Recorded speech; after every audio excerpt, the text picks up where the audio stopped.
Hi, Mr. Aslan, the landlord here for Vegivore Food Therapy. I've just made this mushroom casserole with a non-dairy cheesy sauce. So for the mushrooms, I use two types. I bought sliced white button mushrooms from Eon, and also a packet of mini, what do you call it, king oyster mushrooms.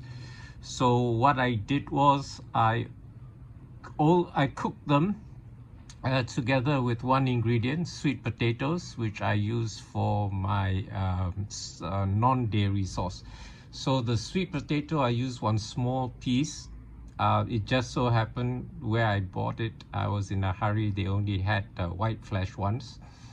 Normally, when I steam my potatoes, I don't peel them, but because I want the texture to be smooth for my sauce, my creamy sauce, so I peel the sweet potato and I steam the sliced white button mushrooms and the mini oyster mushrooms and the sweet potatoes for 13 minutes. So what I did actually was to put it in my steamer and put it in on my Philips induction cooker and put it on water mode. I think it's called water mode, which is 20 minutes.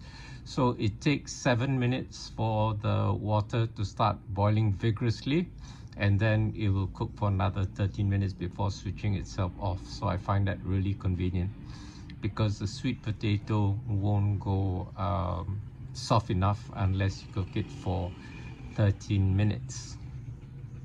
Then I took everything out, separated the sweet potato from the mushrooms.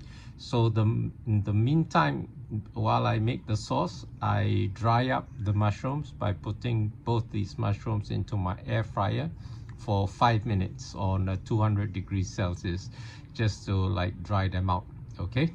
So while that's going on, I cube the sweet potato and then put it in my Kuvings vacuum blender, and I added 250 ml small carton of soy milk, okay,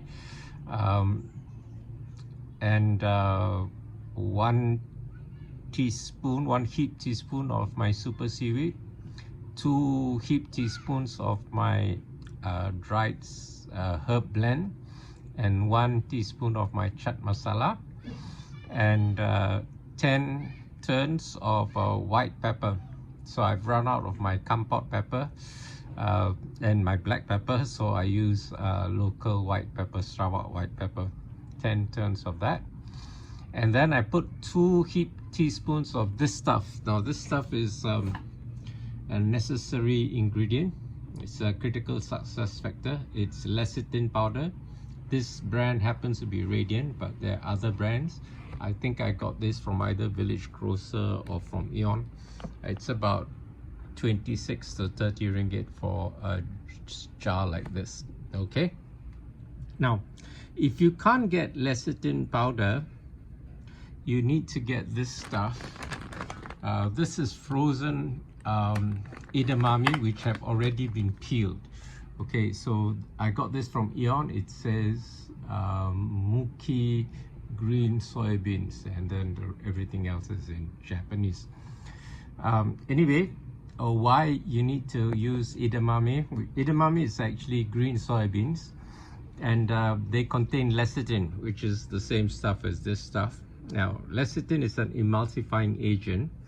It would bind the oils and water together to produce a cream, so you'll get a nice creamy texture. So I use about 2 heaped teaspoons of this lecithin powder, and although I wanted to put this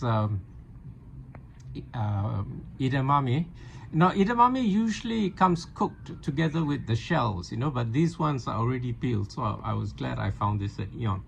Anyway, this was in the freezer and I forgot all about it, but don't worry because I already put this.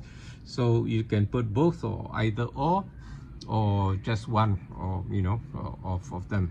Okay, but it's essential you put some kind of lecithin to get the right texture for your creamy sauce. So also my creamy sauce, I put 4 cloves of garlic and a dollop of tomato sauce, a dollop of chili sauce with garlic, and a splash of what do you call it, Korean strawberry grapefruit vinegar, a splash of Vietnamese rice vinegar, a splash of balsamic vinegar. I use the cheap vinegar so that I don't have to use so much of the expensive vinegar. And yeah, if I had mustard powder, I would have put a teaspoon in as well, except that I was in Eon the past few times and I was looking for mustard powder. I couldn't find any. Don't know why they don't sell Coleman's mustard powder anymore. Okay, so I blended the soybean and the soy, not the soybean, the soy milk with the sweet potatoes with all the other stuff, and then get it just right so that you can just about pour it. You don't want it to be too thick and you can't pour it, neither do you want it to be too fluid. So after drying the mushrooms for 5 minutes, I poured the cheesy sauce on it. It's in a double bowl because it's still very hot, and it's easier to handle if I carry it like this. In fact, the outside bowl is also quite warm. Okay, it's warm to the touch. So I heat it up for another 10 minutes, and then you can see at the side it's getting. Oh, I also put 4 masafati dates before blending it up.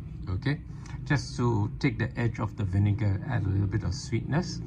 And the reason I put the tomato sauce and the chili sauce is for the color, give it a nice orangey color so that it looks like cheese. And also tomato sauce and chili sauce would have guar gum, which gives it the consistency. Okay, so I just love it like that. And also when I was heating up the mushrooms together with the sauce, I put 3 cloves of garlic, whole cloves, peeled, so that they give a nice aroma to this dish. Okay, so I'm gonna let it cool down and have it later, and see you next time. Bye.